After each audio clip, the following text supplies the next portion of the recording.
जय श्री कृष्ण। चौथा अध्याय गोकर्ण व्याख्यान प्रारंभ।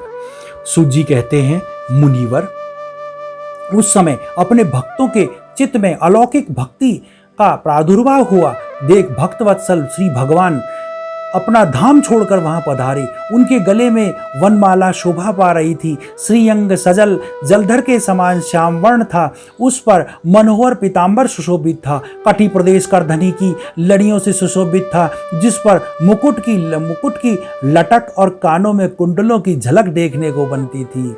वह त्रिभुवनांगली ललित भाव से खड़े हुए चित्त को चुराए लेते थे। वक्ष स्थल पर कौस्तुंभमणि दमक रही थी। सारा श्रीअंग हरि चंदन से चर्चित था। उस रूप की शोभा क्या कहें। उसने तो मानो करोड़ों कामदेवों के रूप माधुरी को छीन लिया था। वह परमानंद चिन्ह मूर्ति मधुरात्रि मधुर मुरलीधर ऐसे अनुपम छवि से अपने भक्तों के निर्मूल चितों को आविर्भाव हुए। भगवान के नित्य लोक निवासी लीला परिकर उद्धव जी भी वहां गुप्त रूप से कथा को सुनने के लिए आए हुए थे। प्रभु के प्रकट होते ही चारों ओर से जय हो की ध्वनि होने लगी। उस समय भक्ति रस का प्रभाव चला। बार बार अबीर गुलाल और पुष्पों की वर्षा शंख ध्वनि होने लगी। उस समय सभा में जो लोग बैठे थे, उन्हें अपने देह गेह और आत्मा का भी कोई सुधि ना रही। उनकी ऐसी तन्मयता देखकर नारद जी कहने लगे, मुनिवर, आप सप्ताह श्रवण की मैंने यह बड़ी अलौकिक महिमा देखी। आज यहाँ तो जो बड़े मूर्ख दुष्ट और पशु पक्षी भी हैं, वह सभी अत्यंत निष्पाप हो गए। अतः इसमें संदेह नहीं कि कलिकाल में चित्त की शुद्धि के लिए इस भागवत कथा के समान मृत्युलोक में पाप पुंज का नाश करने वाला दूसरा कोई पवित्र साधन नहीं है। मुनिवर, आप लोग बड़े कृपालु हैं। आपने संसार के कल्याण का विचार करके यह बिल्कुल निराला ही मार्ग निकाला है। आप कृपा यह बताइए कि इस कथा रूप सप्ताह यज्ञ के द्वारा संसार में कौन कौन से लोग पवित्र हो जाते हैं। सनकादि जी ने कहा, जो लोग सदा तरह तरह के पाप किया करते हैं, निरंतर दुराचार में ही तत्पर रहते हैं और उल्टे मार्गों में चलते हैं, तथा जो क्रोधाग्नि से जलते रहने पर भी कुटिल और काम परायण हैं, वह सभी इस कलयुग में सप्ताह यज्ञ से पवित्र हो जाते हैं। जो सत्य से चित माता पिता की निंदा करने वाले, तृष्णा के मारे व्याकुल, आश्रम धर्म से रहित, दंभी, दूसरों की उन्नति को देखकर कूदने वाले तथा दूसरों को दुख देने वाले, वह सभी कलयुग के सप्ताह यज्ञ से पवित्र हो जाते हैं। जो मदिरापान, ब्रह्महत्या, सुवर्ण की चोरी, गुरु पत्नी स्त्री गमन, विश्वासघात, ये 5 महापाप करते हैं। छल छत्रपरायण, क्रूर, पिशाचों के समान निर्दयी, ब्राह्मणों के धन को पुष्ट होने वाले व्यभिचारी है, वह भी कलयुग में सप्ताह यज्ञ से पवित्र हो जाते हैं। जो दुष्ट आग्रह पूर्वक सर्वदा मन, वाणी या शरीर से पाप करते रहते हैं, दूसरों के धन से ही पुष्ट होते हैं तथा मलिन मन और दुष्ट हृदय वाले हैं, वह भी कलयुग में सप्ताह यज्ञ से पवित्र हो जाते हैं। नारद जी, अब हम तुम्हें इस विषय में एक प्राचीन इतिहास सुनाते हैं। उसके सुनने से सब पाप नष्ट हो जाते हैं। पूर्व काल में तुंगभद्रा नदी के तट पर एक अनुपम नगर बसा हुआ था। वहां सभी वर्णों के लोग अपने अपने धर्मों का आचरण करते हुए सत्य और सत्कर्मों में तत्पर रहते थे। उस नगर में समस्त वेदों का विशेषज्ञ और श्रोत स्मार्त कर्मों में निपुण एवं आत्मदेव नामक ब्राह्मण रहता था। वह साक्षात दूसरे सूर्य के समान तेजस्वी था। वह धनी होने पर भी भिक्षाजीवी था। उसकी पत्नी धुंधलकारी, कुलीन एवं सुंदरी होने पर भी सदा अपनी बात पर अड़ जाने वाली थी। उसे वो लोगों की बात करने में सुख मिलता था। स्वभाव तो था ही क्रूर, प्राय कुछ न कुछ बकवाद करती रहती थी। गृह कार्य में निपुण थी, कृपण थी और भी झगड़ालू थी। इस प्रकार ब्राह्मण दंपति प्रेम से अपने घर में रहते थे और विहार करते थे। उनके पास अर्थ और भोग विलास की सामग्री बहुत थी। घर द्वार भी बहुत सुंदर थे, परंतु उन्हें सुख नहीं था। जब अवस्था कुछ ढल गई तब उन्होंने संतान के लिए तरह तरह के पुण्य कर्म आरंभ किए। वे दीन दुखियों को गो, पृथ्वी, स्वर्ण और वस्त्र आदि दान करने लगे। इस प्रकार धर्म मार्ग में उन्होंने अपना आधा धन समाप्त कर दिया, तो भी उन्हें कोई पुत्र या पुत्री किसी भी प्रकार का मुख देखने को ना मिला। इसलिए अब वह ब्राह्मण बहुत ही चिंतातुर होकर रहने लगा। एक दिन वह ब्राह्मण देवता बहुत दुखी होकर घर से निकलकर वन में चले गए। दोपहर के समय उन्हें प्यास लगी, इसलिए वह एक तालाब पर पहुंच गए। संतान के अभाव में दुख ने उनके शरीर को बहुत सुखा दिया था, इसलिए थक जाने के कारण जल पीकर वह वहीं बैठ गए। 2 घड़ी बीतने पर वहां एक सन्यासी महात्मा आए। जब ब्राह्मण देवता ने देखा कि वे जल पी चुके हैं, तब वह उनके पास गया और उनके चरणों में नमस्कार करने के बाद उनके सामने खड़े होकर लंबी लंबी सांसें लेने लगा। सन्यासी ने कहा, कहो ब्राह्मण देवता, रोते क्यों हो? ऐसी क्या जिस भारी चिंता है तुम्हें? जल्दी ही मुझे अपने दुख का कारण बताओ। ब्राह्मण ने कहा, महाराज, मैं अपने पूर्व जन्म के पापों से संचित दुख का क्या वर्णन करूं? अब मेरे पितर मेरे द्वारा दी हुई जलांजलि के जल को अपनी चिंता जनित सांस में कुछ गर्म करके पीते हैं। देवता और ब्राह्मण मेरा दिया हुआ प्रसन्न मन से स्वीकार नहीं करते हैं। संतान के लिए मैं इतना दुखी हो गया हूं कि मुझे सब सूना ही सूना दिखाई देता है।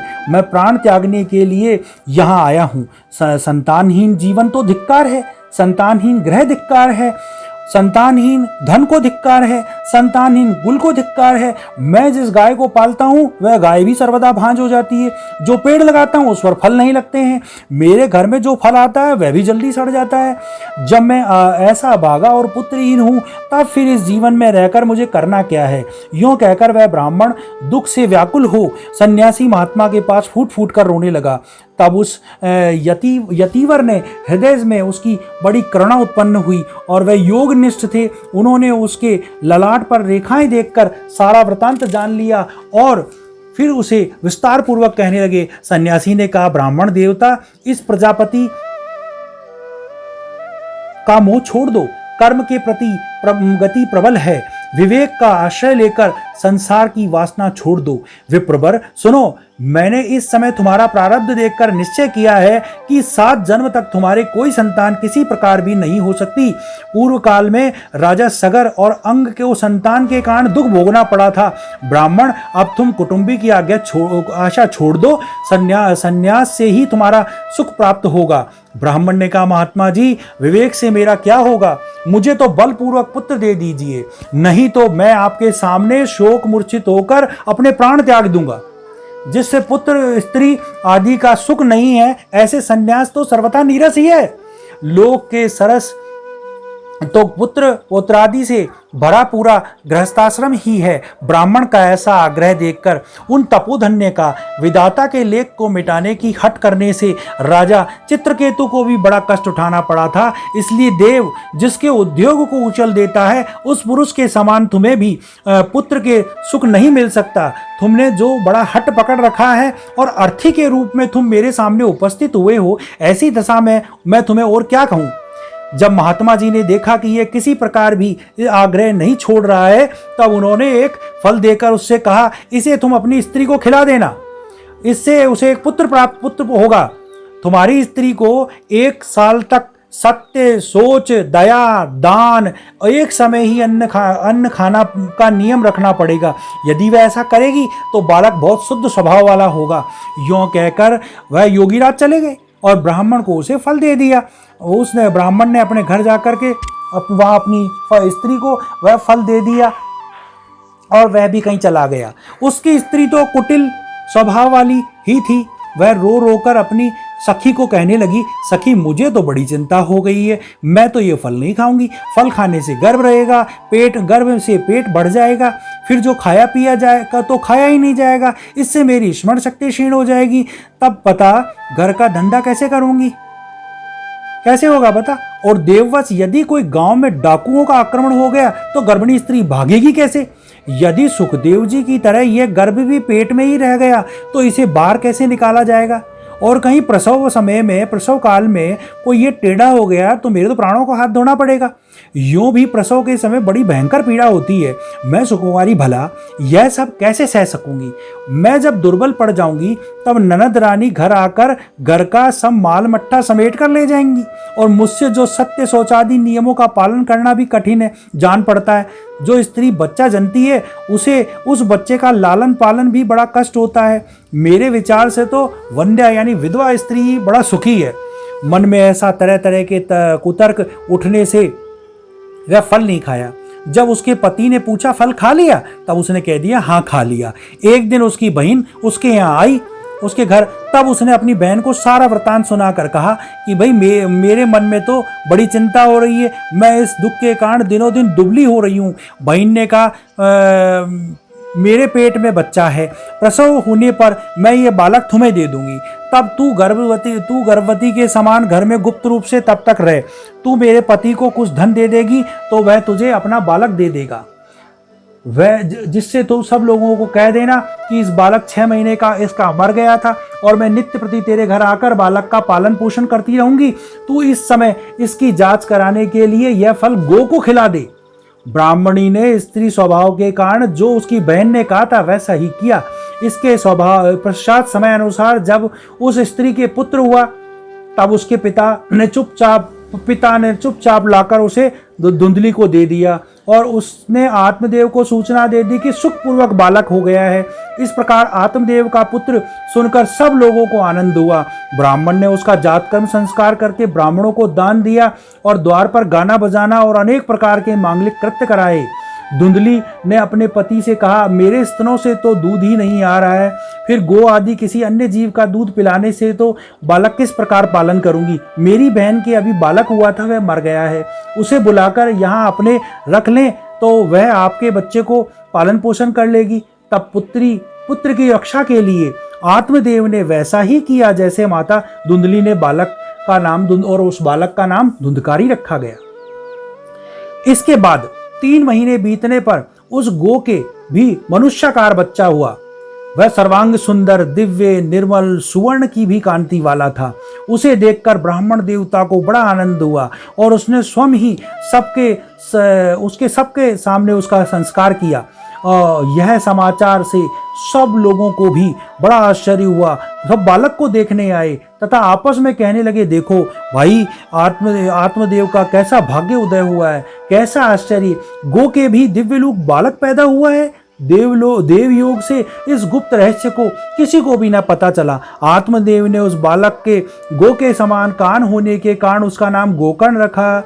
कुछ काल बीतने पर वह बालक जवान हो गया। उसमें गोकर्ण तो बड़ा पंडित और ज्ञानी हुआ, किंतु धुंधकारी बड़ा ही दुष्ट निकला। स्नान शौचादि ब्राह्मणोचित आचरणों का उसमें कोई भी नाम ना था, न खान पान में ही कोई परहेज था। क्रोध उसमें बहुत चढ़ बढ़कर था। वह बुरी बुरी वस्तुओं का संग्रह करता था, मुर्दों के हाथ से छुआ हुआ अन्न भी खा लेता था, दूसरों की चोरी करता और सब लोगों से द्वेष बढ़ाता उसका स्वभाव बन गया था। छिपे छिपे वह दूसरों के घरों में आग लगा दिया करता था। दूसरों के बालकों को खिलाने के लिए गोद में ले लेता और उन्हें झट से कुएं में डाल देता। हिंसा तो उसे व्यसन में हो गया था। हर समय अस्त्र शस्त्र धारण किए रहता था। बेचारे अंधे और दीन दुखियों को व्यर्थ में तंग करता था। चांडाल इसे उसका विशेष प्रेम था। बस हाथ में फंदा लिए कुत्तों की टोली के साथ शिकार की टो में घूमता रहता था।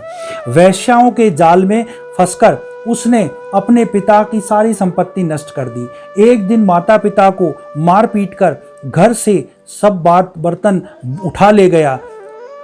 इस प्रकार जब सारी संपत्ति स्वाहा हो गई तब वह कृपण पिता फूट फूट कर रोने लगा और बोला इससे तो इसकी माँ भांज रहना ही अच्छा था। कुपुत्र तो बड़ा ही दुखदाई होता है। अब मैं कहाँ जाऊँ, क्या करूँ? मेरे इस संकट का कौन मिटा काटेगा? हाय मेरे ऊपर तो बड़ी विपत्ति आ गई है। इस दुख का कारण अवश्य मुझे एक दिन प्राण छोड़ने पड़ेंगे। उस समय परम ज्ञानी गोकर्ण जी वहां आए। उन्होंने पिता को वैराग्य का उपदेश करते हुए बहुत समझाया। वह बोले पिताजी यह संसार असार है, यह अत्यंत दुख स्वरूप और मोह में डालने वाला है। पुत्र किसका, धन किसका, स्नेहवान पुरुष रात दिन दीपक के समान जलता रहता है। सुख ना तो इंद्र को है ना चक्रवर्ती राजा को, सुख है तो केवल विरक्त एकांत जीवी मुनि को। यह मेरा पुत्र है, इस अज्ञान को छोड़ दीजिए, मोह से नरक की प्राप्ति होती है। यह शरीर तो नष्ट होता है होगा ही, इसलिए सब कुछ छोड़कर वन में चले जाइए। गोकर्ण के वचन सुनकर आत्मदेव वन में जाने को तैयार हो गए और उनसे कहने लगा, बेटा वन में जाकर रहकर मुझे क्या करना चाहिए, यह मुझसे विस्तार पूर्वक कहो। मैं बड़ा मूर्ख हूँ, अब तक कर्मवश स्नेह पास में बंधा हुआ अपंग की भांति इस घर रूप अंधेरे कुएं में पड़ा रहा और तुम बड़े दयालु हो, इससे मेरा उद्धार करो। गोकर्ण ने कहा, पिताजी यह शरीर हड्डी मांस और रुधिर का पिंड है, इसे आप मैं मानना छोड़ दें और स्त्री पुत्र आदि को अपना कभी न माने। इस संसार को रात दिन क्षण भंगुर देखें, इसकी किसी भी वस्तु को स्थायी समझकर ना राग करें, बस एकमात्र वैराग्य रस के रसिक होकर भगवान की भक्ति में लगे रहें। भगवत जन ही सबसे बड़ा धर्म है, निरंतर इसी का आश्रय लिए रहें। अन्य सब प्रकार के लौकिक धर्मों के मुख मोड़ लें, सदा साधुजनों की सेवा करें, भोगों की लालसा को पास न फटकने दें तथा जल्दी से जल्दी दूसरों के गुण दोषों पर विचार करना छोड़कर एकमात्र भगवत सेवा और भगवान की कथाओं के रस का ही पान करें। इस प्रकार पुत्र की वाणी से प्रभावित होकर आत्मदेव ने घर छोड़ दिया और वन की यात्रा की। यद्यपि उसकी आयु उस समय 60 वर्ष की हो चुकी थी, फिर भी बुद्धि में पूरी दृढ़ता थी। वह रात दिन भगवान की सेवा पूजा करने से और नित्य पूर्वक भागवत के 10वें स्कंद का पाठ करने से उसे भगवान श्री कृष्ण चंद्र की प्राप्त कर लिए। बोलो भगवान श्री कृष्ण की जय। ओम नमो भगवते वासुदेवाय। चौथा अध्याय समाप्त।